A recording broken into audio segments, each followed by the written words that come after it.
प्रिय विद्यार्थियों, मैं डॉक्टर उर्मिला शर्मा, सहाचार्य MSJ कॉलेज भरतपुर। मैं आज आपको जायसी की काव्यगत विशेषताएं बताने जा रही हूँ। हिंदी काव्य धारा में प्राचीन काव्य से लेकर आधुनिक युग तक जितने भी प्रबंध कवि हुए हैं, उनमें जायसी, तुलसी और प्राचीन काल के ही चंद्रवरदाई को विशेष महत्व प्राप्त है। जायसी सूफी कवि थे। उनका पद्मावत प्रसिद्ध प्रबंध काव्य है। यह एक ऐसा प्रबंध काव्य है जिसकी रचना के मूल में जायसी की प्रेम भावना, श्रृंगार वृत्ति, आध्यात्मिकता और सौंदर्य निरूपण क्षमता के साथ साथ रहस्यवादी प्रवृत्ति प्रमुख रही हैं।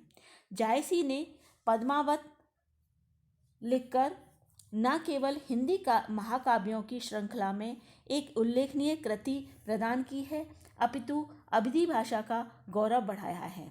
जायसी ने पद्मावत के अतिरिक्त अखरावट और आखिरी कलाम जैसी 2 कृतियां और लिखी हैं, किंतु पद्मावत को जो महत्व प्राप्त है वह किसी भी रचना को प्राप्त नहीं हो सका। जायसी की काव्यगत विशेषताओं में हम पहले भाव पक्ष की विशेषताओं को लेंगे। इनमें पहला बिंदु हम लेते हैं भक्ति भावना। भक्ति भावना निर्गुण भक्ति शाखा के इस कवि ने निराकार ब्रह्म की प्राप्ति प्रेम द्वारा मानी है। अतः जायसी की भक्ति भावना में प्रेम प्रमुख है। उनका ईश्वर घटघटवासी निर्गुण और सृष्टि करता है, जिसका किसी भी प्रकार से वर्णन नहीं किया जा सकता।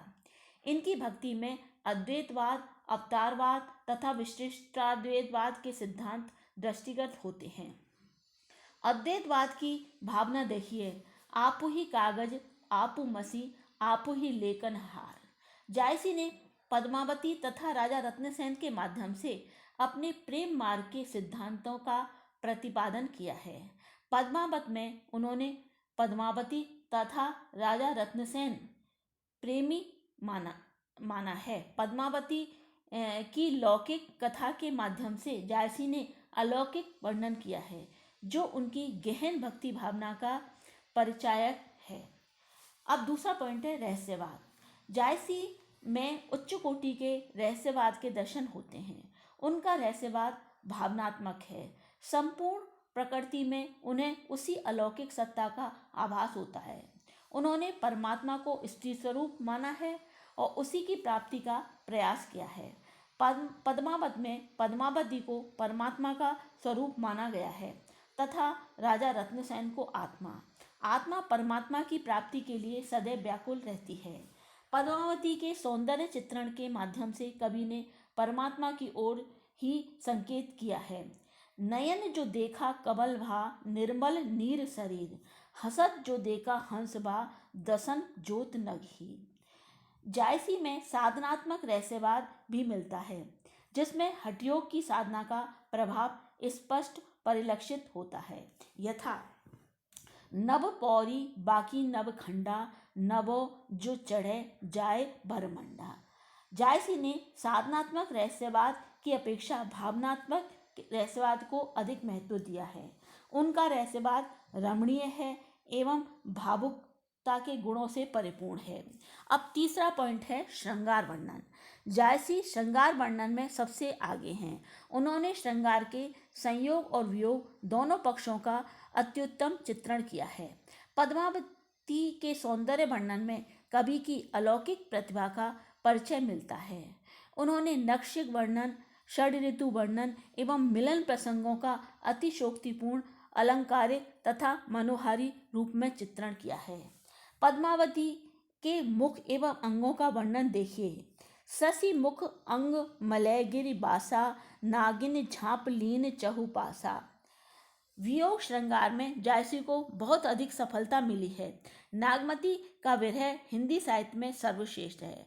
उनके विरह में संपूर्ण पृथ्वी रंग गई है। पति के प्रवासी हो जाने पर नागमती अनाथ एवं दुखित बाला हो गई है। वह सोचती है कि वे स्त्रियां धन्य हैं जिनके पति उनके पास हैं। जिन घर कंता ते सुखी, तिन गौरव हो गर्भ, कंत प्यारा बाहिरे, हम सुख भूला सर्व।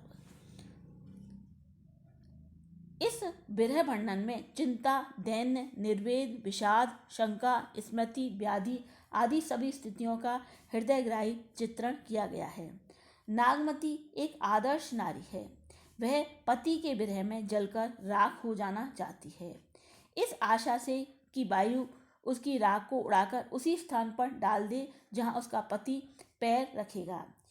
यह तन जारो छाड़ के कहो कि पवन उड़ाए, मकु तेहि मारग उड़ परे, कंत धरे जय पाए। अब चौथा पॉइंट है बच्चों, लोक संस्कृति का अंकन। जायसी ने पद्मावत में लोक संस्कृति और लोक जीवन की सुंदर झांकी प्रस्तुत की है। उन्होंने जन्म से लेकर मृत्यु तक के हिंदू जीवन की पारिवारिक, सामाजिक एवं धार्मिक स्थितियों का उदारतापूर्वक वर्णन किया है।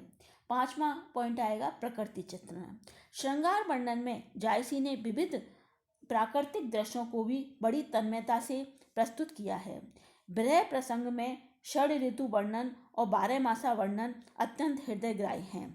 प्रकृति को इन्होंने संदेश वाहक रूप में भी प्रस्तुत किया है। नागमती कहती है, पियसो कहियो संदेशड़ा, हे भोरा हे काग, सो धन बिरह जर मुई, ते धुआं हम लाग। अब अगला पॉइंट है अतिशोक्तिपूर्ण वर्णन। जायसी ने विविध वर्णनों में अतिशोक्ति का आश्रय ग्रहण किया है। पद्मावती के सौंदर्य और नागमती के विरह का उन्होंने बड़ा चढ़ाकर वर्णन किया है। अगला पॉइंट है सूफी प्रभाव। जायसी ने भारतीय प्रेम पद्धति को स्वीकार किया है, परंतु मुसलमान होने के कारण उनके काव्य पर सूफी प्रभाव स्पष्ट रूप से देखा जा सकता है। उनके काव्य में यत्र तत्र फारसी प्रभाव दृष्टिगत होता है, जैसे भारतीय पद्धति के प्रतिकूल मांस का भूनना, रक्त के आंसू गिराना आदि। इस प्रकार से बच्चों आज मैंने इसका जायसी का भाव पक्ष आपको बता दिया है। अगले व्याख्यान में कला पक्ष बता